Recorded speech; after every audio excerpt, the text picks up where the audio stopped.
Actuellement, c'est chaud sur le RHDP. Stéphane Cupré a gagné l'élection législative. Regardez la vidéo, mettez vos avis dans les commentaires. Salut famille, c'est Charlie Paquet Fraternité. Vous connaissez, ça chauffe pas. Mes frères et sœurs, vous voyez Stéphane Cupré, il a remporté les élections. Stéphane Cupré est le beau fils de Gbagbo Laurent. Stéphane Cupré est le gendre de Gbagbo Laurent. En 2020, Michel Gbagbo a été élu député à Epougon. Il n'a jamais été régné par Gbagbo Laurent. Ils ont validé le premier mandat de la Troisième République. En 2025, Stéphane Cupré, gendre de Gbagbo, valide le deuxième mandat de la Troisième République. Donc, qui vous dit que le président Alassane Ouattara est dans un mandat illégal? Qui vous dit ça? Eux, ils vous racontent des conneries. Lorsque ça ne les arrange pas. Vous comprenez? Ils ont emmené les enfants des gens dans les rues. Et puis je vois ces personnes venir sur la toile. L'élection là, il y a eu ceci, il y a eu fraude. Est-ce que l'élection législative, ça vous intéresse? Est-ce que l'élection législative vous intéressait? Vous boycottez les élections. Et puis c'est vous qui venez faire des débats sur ça. C'est vous qui venez véritablement faire des commentaires suite à l'élection dont des gens se sont donné le temps d'aller participer. Des gens sont sacrifiés pour aller aux élections. Vous n'êtes pas aux élections. Et puis c'est vous qui faites commentaire après l'élection. C'est vous qui savez qu'il y a eu telle bagarre dans telle zone. Est-ce que ça vous intéresse? Allez vous occuper de l'AES. Est-ce que ça vous intéresse? Vous êtes quel genre d'opposants en Côte d'Ivoire? Vous êtes quel genre d'opposants? La démocratie existe en Côte d'Ivoire. La démocratie existe grâce au président Alassane Ouattara. Grâce au président Alassane Ouattara, un indépendant peut gagner une élection. Grâce au président Alassane Ouattara, un opposant d'un parti politique peut gagner une élection. La démocratie aujourd'hui, elle est tellement existentielle que même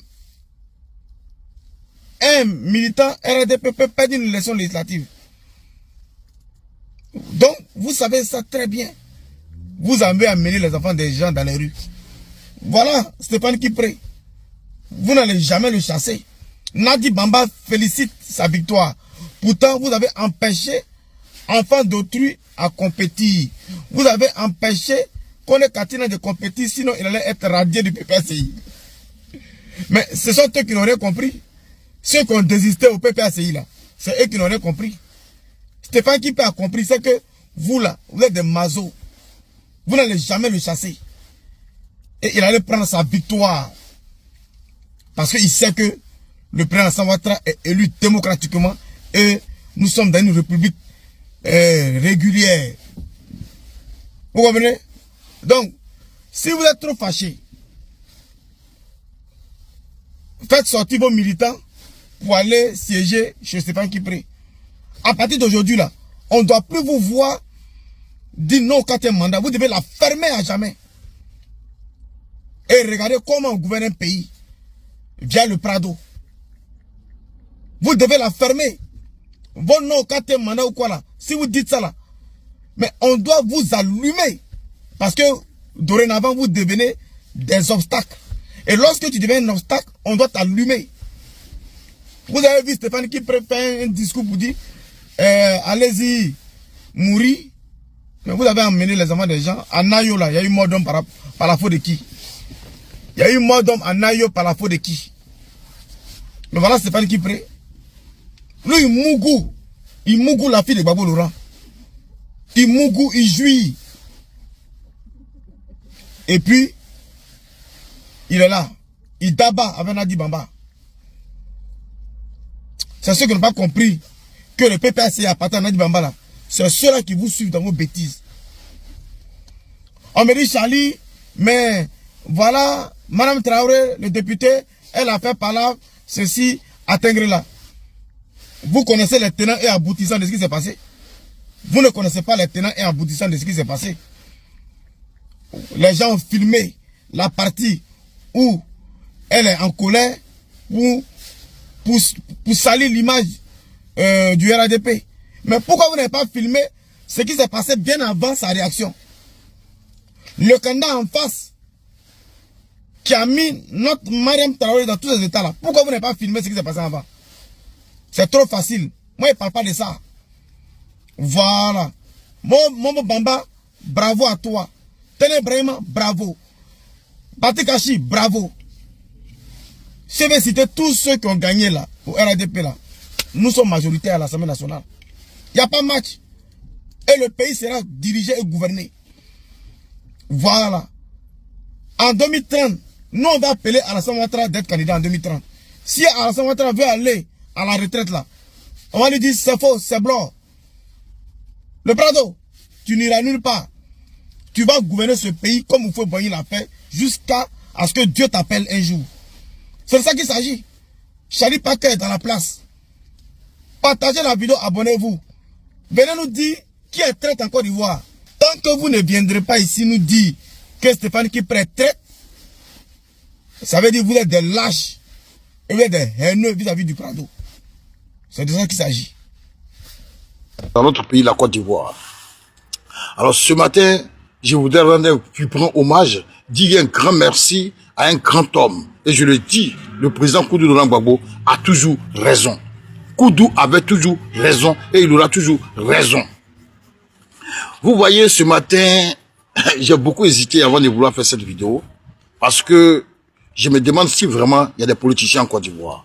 Quand le président Laurent Gbagbo disait de ne pas aller aux élections présidentielles, encore moins aux élections législatives, c'était juste pour ne pas légitimer cette mascarade, voilà, qui est consolidée par le RHDP, le RDR, Force Violence, un parti clanique, un parti qui est tribaliste, voilà, des gens qui veulent se faire forcément aimer. Ils veulent qu'on les aime forcés. Alors que nous pouvions les aimer sans crier garde. Parce que, purement et simplement, c'est des êtres humains comme nous. Mais malheureusement, ils ont choisi de faire du mal, de faire souffrir les Ivoiriens. Un parti étranger. Le RHDP était parti étranger, je le dis et je confirme. Et quand on dit les vérités, on dit à quelqu'un, va chez toi. On dit à quelqu'un, tu es burkinabé, tu es malien, tu es guinéen, tu es étranger, ça lui fait mal. C'est encore du bois seul qu'on voit des bêtises pareilles. Où on dit, on évoque même le chapitre les étrangers et les rois. Désolé pour vous, chères personnes, chers étrangers, cette phrase n'est plus d'actualité. Elle ne sera plus jamais d'actualité en Côte d'Ivoire dans les jours à venir. Et ça, je vous le dis, l'étranger, quel que soit où que tu te trouves, tu ne seras plus roi. Parce que ce roi ce roi venu d'ailleurs, qui veut forcément tout prendre dans les mains du propriétaire, c'est que ce n'est pas la peine. Quand je vous dis tantôt que le président Laurent Gbagbo avait raison, le président Laurent Gbagbo avait bel et bien raison et il aura toujours raison sur vous parce qu'il a plusieurs millions de longueurs d'avance sur vous. Vous n'êtes pas des politiciens, vous êtes tous des affamés notoires, des hypocrites, des méchants, des lâches de la mère patrie. Et ça, je vous le dis. Vous voyez, dans un pays, quand le président Laurent Gbagbo était aux affaires, on criait, non, cumul de postes, cumul de postes, cumul de postes. Mais quand eux sont arrivés là, nous on a pensé qu'ils allaient donner de l'exemple. On allait crier sur le président Laurent Gbagbo, on allait dire voleur. On allait dire au président Laurent Gbagbo, tu vaux rien, tu es un criminel, tu es un menteur, tu es un assassin, tu es un malhonnête, tu es un usurpateur, tu es tout. Oh, hélas, c'était des gens qui étaient très affamés. Des gens qui étaient envieux, des gens qui voulaient tout nous arracher, des gens qui voulaient tout nous prendre. C'est eux qui étaient en train de pousser les Ivoiriens avec la corruption, à cogner les têtes des Ivoiriens pour pouvoir s'installer. Et ils ont réussi leur coup parce qu'ils se sont bien installés. Aujourd'hui, on leur a tout donné, on leur a tout vendu sans s'en rendre compte. Jusqu'à preuve du contraire, voici des Libanais qui veulent se jeter dans la danse. D'après les gens, d'après ceux qui connaissent le papier, ils disent que non, économiquement, ils ont une part de notre économie. Donc, si comme ça ne suffisait pas, ils veulent rentrer dans l'administration, dans la législation. Ils veulent aller maintenant à l'Assemblée pour pouvoir aussi voter les lois qui va les arranger. Mais malheureusement, c'est l'homme, je dis toujours, c'est l'homme qui écrit et c'est l'homme qui efface. Voilà. Vos faits et gestes ne sont pas les faits et gestes de Dieu. Même si aujourd'hui, on vous donne le privilège d'être président en Côte d'Ivoire, vous serez démis. Et celui même qui de nationalité qu'on vous donne là, la même loi dit qu'on peut vous l'arracher. Donc ce côté-là, mon cœur bat plus. Voilà pourquoi je demande aux Ivoiriens de ne plus s'attarder sur cette histoire de Libanais, c'est Mami, c'est le tout là. Ça n'a pas de sens. Parce que tôt ou tard, là, tout doit revenir aux Ivoiriens. Et ça, personne ne va crier au scandale. Parce qu'autour de nous, dans le monde entier, on dit d'abord les propriétaires du pays d'abord, avant les étrangers. Ce n'est pas la Côte d'Ivoire qui a créé, ce n'est pas la Côte d'Ivoire qui a terminé ça. Donc ce côté-là, je dirais aux Ivoiriens de se calmer. Laissez les Libanais qui se mettent là pour menacer, pour dire de n'importe quoi. Laissez-les jacasser, c'est rien. Tout ça là, ça va prendre fin. Alors quand je disais que le président Laurent Gbagbo avait raison, voici, il a bel et bien raison. Un pays comme la Côte d'Ivoire, où on dit qu'il y a un président qui a été élu. D'abord, le président n'a pas été élu dans de bonnes conditions. D'abord, mais n'a pas été élu parce qu'il n'y a pas eu d'élection. Ça, c'est un. Et de deux, voici les législatives qui arrivent. Et qu'est-ce qu'on constate? Des premiers ministres, maires, ministres de la Défense, premier ministre, ministre de la Défense, jusqu'à même ministre des institutions et président des institutions, CI, tout ce beau monde-là, ils veulent accumuler les postes pour pouvoir, pour ne pas perdre leur... Ils veulent accumuler les postes. Pourquoi? Pour pouvoir décider à l'Assemblée nationale. Je vous l'avais dit. Vous qui vous entêtez forcément à vouloir être candidat là, voici le résultat qui vous attend. Parce que je ne pense pas que moi, comme ça là, je vais aller sur le même terrain avec, comment est-ce qu'on appelle, avec un monsieur qui dirige la CI que j'ai nommé monsieur Cubier, et puis je vais voir Cubier en train de perdre. Ce ne serait pas possible. Parce que pour eux, dans leur slogan là, ils gagnent ou ils gagnent. Parce que c'est de ça qu'il s'agit. Un premier ministre, un Thierry Brahima qui va aller députer dans une localité à Bobo et puis qui va perdre. Vous croyez à ça? Donc toutes les localités là, vous qui vous êtes indépendants là, vous avez déjà échoué d'avance. Je vous l'avais dit. Mais comme vous n'avez pas voulu qu'on donne raison au président Laurent Gbagbo, voici Dieu en train de vous confondre. Ça n'a même pas recommencé. Ça n'a même pas recommencé. Les menaces ont commencé. Vous comprenez? Donc ça veut dire que vous êtes là pour votre ventre. Vous n'êtes pas là pour les Ivoiriens. C'est pourquoi Dieu va vous confondre. Vous qui vous dites indépendants là, vous n'êtes pas des indépendants. Vous êtes des transfuges des autres partis à un autre parti. Je le dis ouvertement. Vous tous qui êtes candidats aux législatives là, vous êtes tous des gens qui veulent forcément manger avec le parti qui est au pouvoir. Un parti où tout le gouvernement, tout le monde est candidat. Directeur de campagne est candidat. Directeur de société est candidat. Chef d'entreprise de société est candidat. Directeur de cabinet est candidat. Mais vous croyez que quoi? Donc c'est ceux-là devant ceux-là que vous allez partir, vous mettre là pour dire que vous êtes adversaire. Mais vous allez perdre. Vous avez quel moyen de pression? Même si vous les gagnez dans les unes, ils vont s'imposer par les armes. Parce qu'ils vont louer des groupes. Ils ont les moyens d'entasser des jeunes, de regrouper des jeunes pour vous menacer, pour vous frapper, pour vous battre, pour vous chasser. Vous voyez ça en jeu vidéo, j'ai été clair et je l'ai dit, je le répète. Ça ne sert à rien. Moi, je serais à ma place là. Il n'y a pas de candidature. On ne va pas aux élections législatives. On vous parle là, vous ne comprenez pas. Vous voulez quoi? Vous avez... Ça là, vous ne pouvez pas aller... Un terrain déjà où tu es déjà battu d'avance. Qu'est-ce que tu vas aller faire là-bas? Pourquoi quand on vous parle là, vous n'écoutez pas les gens? Nous, les Ivoiriens, on a compris que vous n'êtes pas vraiment des Ivoiriens. Vous n'êtes pas vraiment des gens qui veulent le bien de la Côte d'Ivoire. Sur tout ce beau monde-là, tous les ministres du gouvernement, ils sont candidats. Ils sont candidats. Tous les ministres du gouvernement, ils sont candidats. Tous les directeurs de cabinet sont candidats. Parce qu'ils sont menacés pour ne pas perdre leur poste. Jusqu'à même, il y a président d'institution même qui est candidat. À Toumoudi.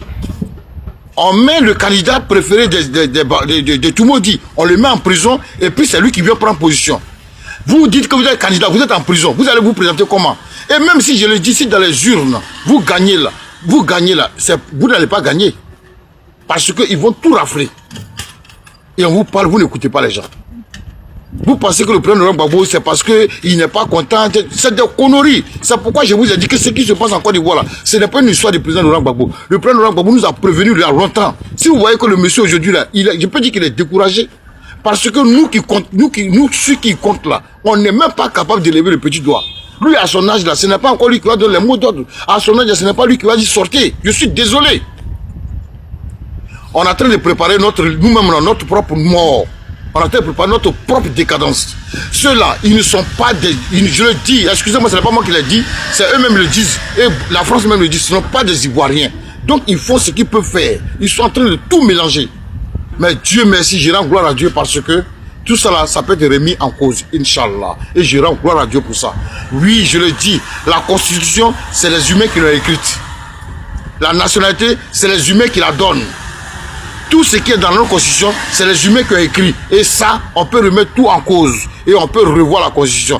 Donc ce côté-là, ça ne me gêne même pas. Mais dites-vous que ceux-là, pour ne pas avoir à répondre à la justice tôt ou tard, ils sont obligés de faire tout ça là. Et malheureusement, ils le font tellement si mal, avec des morts, avec des arrestations, des emprisonnements, des embargos, c'est du n'importe quoi. Donc, vous qui vous dites... Alors, le PPACI ne soutient personne à ces élections législatives. Le PPACI ne soutient aucun candidat à ces élections législatives. Ah oui, le PPACI l'a dit, nous n'avons pas de candidat à ces élections législatives. En effet, le comité central, qui est un organe de décision entre deux congrès, a statué et le président Laurent Gbagbo a parlé. Le président Laurent Gbagbo a dit il n'a pas de candidat ou il ne veut pas voir de candidature au nom du PPACI aux législatives qui arrivent. Et nous tous, nous savons comment ça s'est passé. Certains de nos camarades ont décidé d'y aller en indépendant.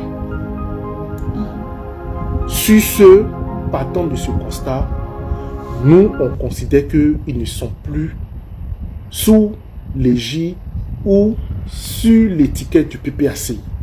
Donc, ils sont en candidature indépendante ou en candidat indépendant. Partant de ce constat, c'est clair, la décision du PS, qui est le président exécutif du parti, le président Danon Djedje, il a dit, on n'a pas de candidat à ces élections législatives. Et même les messagères ont été envoyés là où il faut pour dénoncer le fait que certains candidats veuillent, coûte que coûte, vaille que vaille, adosser leur candidature sous le nom ou sous la bannière du PPACI.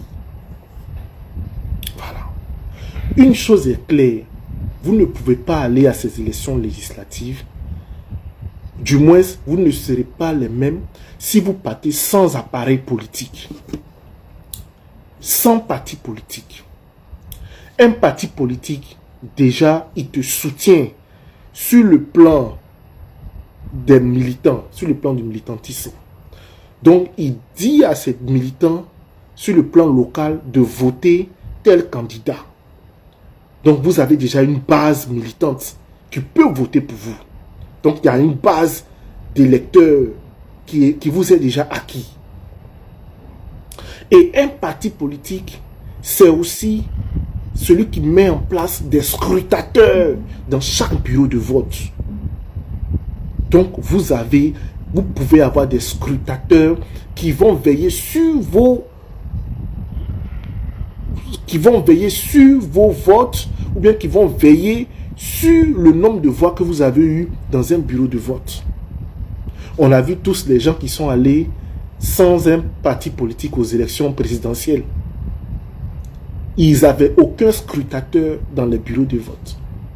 Donc même si on leur disait que vous avez eu 2%, 3%, comment est-ce qu'ils pouvaient contester? Vu qu'il n'y avait personne dans certaines localités à travers le pays qui était dans les bureaux de vote. D'où l'importance d'avoir un parti politique derrière soi. Et nous tous, nous sommes d'un parti politique. Moi, j'ai été ancien responsable de jeunesse PPACI ici. Actuellement, je suis responsable d'un mouvement en soutien au président Laurent Gbagbo et responsable de toutes les plateformes jeunesse de Gbagbo. Mais on a notre carte militante. On a notre carte de militant. Et on attend tous le congrès pour voir comment est-ce que on prendra une décision. Parce qu'on attend tout ce congrès-là. Donc si entre deux congrès, un comité central siège, et ce comité central, le président Gbagbo prend la parole, il dit, il ne faut pas que vous ayez à ces élections. Pourquoi est-ce que d'autres y vont? Pourquoi certains y vont? oui, non, mais si on n'y va pas, qui va parler au nom de... C'est un exemple que je prends. Qui va parler au nom de Bayota, au nom de d'Abengourou, qui va parler au nom de... Mais il y a plus de 200 sièges à l'Assemblée nationale. Le RHDP a plus de la moitié des sièges à l'Assemblée nationale. Quelle décision, c'est-à-dire quel vote qui va compter au niveau de l'Assemblée nationale? Et en plus, ces élections législatives, vous n'êtes même pas sûr même d'avoir au moins 8 localités. Vous n'êtes pas sûr. 8, mais c'est trop même. D'avoir 5 localités, vous n'êtes pas sûr. Donc, c'est avec 5 personnes, vous allez aller lutter contre l'appareil RHDP à l'Assemblée nationale. Au moment où vous êtes en indépendant. Donc, les candidatures sont inscrites en faux. C'est-à-dire, il y a des candidatures qui sont inscrites en faux. C'est-à-dire, il y a des candidatures qu'on ne comprend pas. Parce que vous partez vous heurter à un mur, à un appareil, à une machine. On sort d'une période électorale présidentielle où nos camarades ont été emprisonnés de façon arbitraire. Il y a le camarade Dida Kwasi qui est en prison. Il y a le camarade Rodel Dosso qui est en prison. Il y a Ziggy qui est en prison. Il y a Gala Kolebi qui est en prison. Il y a tous nos camarades qui sont en prison. Quoi de plus normal, en guise de soutien à ces camarades-là, de ne pas aller à ces élections législatives? Où était la pression? Qui nous mettait la pression? C'est en cela que le parti a mis en place un mouvement qu'on appelle le ILPO. Le ILPO. Donc, qui est un programme qui milite pour la libération des prisonniers politiques, bien les prisonniers d'opinion. Voilà. Donc, c'est dans cette marche-là que nous sommes. C'est dans cet élan-là que nous sommes, en guise de soutien à nos camarades qui sont prisonniers. Qui sont emprisonnés plutôt. Pourquoi est-ce qu'on va à ces élections? Pourquoi certains sont tête à aller à ces élections? Pourquoi certains veulent passer, c'est-à-dire veulent s'accaparer forcément le manteau du président Laurent Gbagbo pour aller aux élections, là où le même président Gbagbo leur dit n'y allez pas. Et il y a certains qui se permettent de pouvoir faire la campagne de ces camarades-là. Pourtant, le parti a été clair et limpide là-dessus. Celui qu'on attrape en train de faire la campagne d'un ancien camarade ou bien d'un camarade qui a décidé d'aller en indépendant, il sera sanctionné comme ce camarade-là. Mais certains s'hasardent à faire la campagne des camarades. Et ça, c'est pas bon. Et encore une fois, j'aimerais clarifier, le PPACI n'est pas en contrat ou en alliance ou en sous-traitance avec qui que ce soit au RHDP. Parce qu'on entend ça et là, oui, il y a un deal entre le président Laurent Gbagbo avec le ministre Adama Bito, le PAN Adama Bitogo. Il y a un petit deal par rapport à Yopougon, il n'y a pas de deal. Il n'y a pas de deal. Mais si un deal devait être fait, mais le président Laurent Gbagbo l'aurait fait avec ses propres militants, ceux qui sont restés avec lui. Pourquoi il va aller chercher un autre deal dans un autre parti politique? Pourquoi ne pas le faire avec les camarades qui sont peut-être allés aux législatives? Il n'y a pas de deal. Le président Gbagbo n'a jamais donné un mot d'ordre de soutien ou bien un mot d'ordre de deal à qui que ce soit. On ne soutient aucune candidature pour ces législatives. On ne soutient personne à ces législatives. Le mot d'ordre a été donné, c'est clair. Le président Gbagbo est clair. Il a été limpide. Il a été sans équivoque. Pas de candidature pour ces élections législatives. Nous avons nos camarades qui sont encore en prison et nous nous battons pour qu'ils sortent. Et il a mis en place toute une série de mesures pour que ces camarades militants sortent de prison dans les meilleurs délais. Et ce programme-là s'appelle le ILPO. Voilà. Donc le ILPO a pour but de mettre en place ou de mettre en exécution les décisions de sorte à ce que nos camarades recouvrent la liberté. Voilà un peu le message du président Laurent Gbagbo. Donc, nous ne soutenons personne. Il n'y a pas un candidat du PPACI à ces législatives. Nous devons être respectueux des tests de notre parti. Le comité central a parlé, pas de candidature pour ces élections législatives au compte du PPACI. Voilà, il faut que ça soit clair.